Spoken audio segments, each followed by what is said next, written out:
với đo ngay trongសប្តាហ៍ត្រូវដើរលេងបោះតង់ទៀតហើយពុកម៉ែបងប្អូនទាំងអស់គ្នា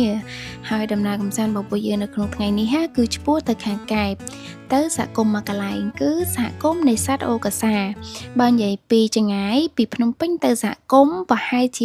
153គីឡូម៉ែត្រប៉ុណ្ណោះហើយបើចង់ដឹងអំពីទស្សនវិជ្ជានៅទីនោះថាមានអីខ្លះសូមតាមដានវីដេអូរបស់ពួកយើងឲ្យដល់ចប់ណាហើយនេះជាសកម្មភាពពេលព្រឹកយើងចេញទៅណាទៅហើយយើងចេញទៅតាមផ្លូវជាលេខ3ហើយយើងក៏ចូលញ៉ាំអាហារពេលព្រឹកសិនដោយសារតែពួកយើងអត់ទាន់បានញ៉ាំអាហារពេលព្រឹកនៅឡើយទេដើម្បីយកកម្លាំងបន្តដំណើរនិងជិះម៉ូតូទៅមុខទៀតចឹងណាហើយពួកយើងក៏បានចូលទិញកាហ្វេម្នាក់មួយកែវដែរដើម្បីញ៉ាំបំបត្តិការងងុយគេងនិង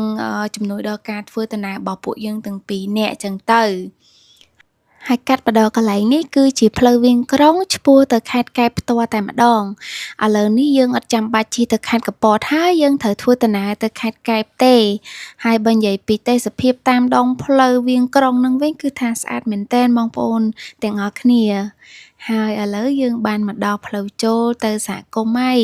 ចង់បញ្ជាក់បងប្អូនម្ដងទៀតគឺសហគមន៍នេសាទអូកាសាហើយបើនិយាយពីផ្លូវចូលគេស្រួលមែនទែនមានទាំងផ្លូវបេតុងមានទាំងផ្លូវគ្រូក្រហម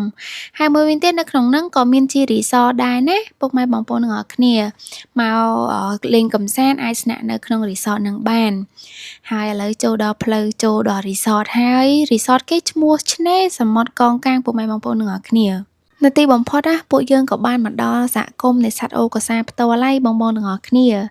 ហើយយើងក៏អត់ទាន់បានចូលទៅភ្លាមដែរដោយសារតែយើងត្រូវរៀបចំទុកដាក់អីវ៉ាន់របស់យើងឲ្យនៅលើម៉ូតូឲ្យមានរបៀបរៀបរយសិនហើយខ្ញុំក៏បានសួរពីចំណាប់អារម្មណ៍ទៅដៃគូរបស់ខ្ញុំថាតើការធ្វើដំណើររបស់យើងយ៉ាងឆ្ងាយមកដល់ទីនេះតើគាត់មានចំណាប់អារម្មណ៍បែបណាគាត់ថាការធ្វើដំណើរ153គីឡូមកដល់ទីនេះអត់ខកបំណងទេបងប្អូនទាំងអស់គ្នាហើយនេះគឺជាស្លាកសញ្ញាសហគមន៍នេសាទអូកាសាហើយនេះយើងចាប់ផ្ដើមចូលទៅខាងក្នុងបដាហើយខាងនោះវិញគឺជាសកម្មភាពដែលបងប្អូនអំពូមីងដែលគាត់រស់នៅក្បែរសហគមន៍ហ្នឹងគឺគាត់ចាប់ផ្ដើមរៀបចំម៉ោងទៅនេសាទបន្តហើយនៅទីនេះក៏មានលក់ជាគ្រឿងសមុទ្រដែលបងប្អូនអំពូមីងគាត់ទៅនេសាទបានគាត់យកមកលក់ឲ្យទៅភ្ញៀវទេសចរក៏ដូចជាបងប្អូនអំពូមីងដែលគាត់ទៅកម្សាន្តនៅទីហ្នឹងអញ្ចឹងទៅហើយបើកលេខពីសហគមន៍វិញគឺជាតំបន់ដែលសម្បូរដោយធនធានជីវៈចម្រុះមែនទែនហើយនឹងព្រៃកោងកាងព័ទ្ធទៅដោយពណ៌ខៀវស្ងាត់ហើយបើនិយាយពីដើមកោងកាងក៏ដូចជាព្រៃកោងកាងផ្ទាល់ហ្នឹង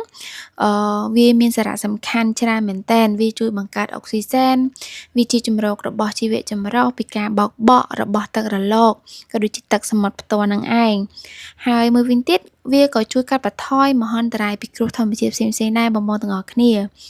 ហើយក្នុងថ្ងៃនេះពួកយើងក៏មានការខកចិត្តតិចតួចផងដែរដោយសារតាមពេលមកដល់ភ្លាមបងសហគមន៍គាត់បានប្រាប់ថាពួកយើងអត់ទាន់អាចបោះតង់នៅនឹងបានទេដោយសារតែសហគមន៍អត់ទាន់មានការរីកចម្រើនខ្លាំងនិងកំពុងតែអភិវឌ្ឍកំពុងតែរៀបចំស្ពានកំពុងតែលើកកញ្ចក់ដើម្បីភ្ញៀវទេសចរនិងបងអំពូមីងក្រោយៗទៀតគាត់មានគម្រោងមកទស្សនានិងមកសម្រាប់លំហែនៅទីនឹងអញ្ចឹងទៅដោយសារតែយើងបានមកដល់ហ្នឹងរៀងភ្លឺដែរយើងមានពេលវេលាក្នុងការស្វែងរកទីកន្លែងថ្មីដើម្បីបោះតង់អញ្ចឹងបើសិនជាបងចង់ដឹងថាពួកយើងទៅបោះតង់នៅណាសូមតាមដាននៅវីដេអូរបស់ពួកយើងនៅវីដេអូបន្ទាប់សូមអរគុណ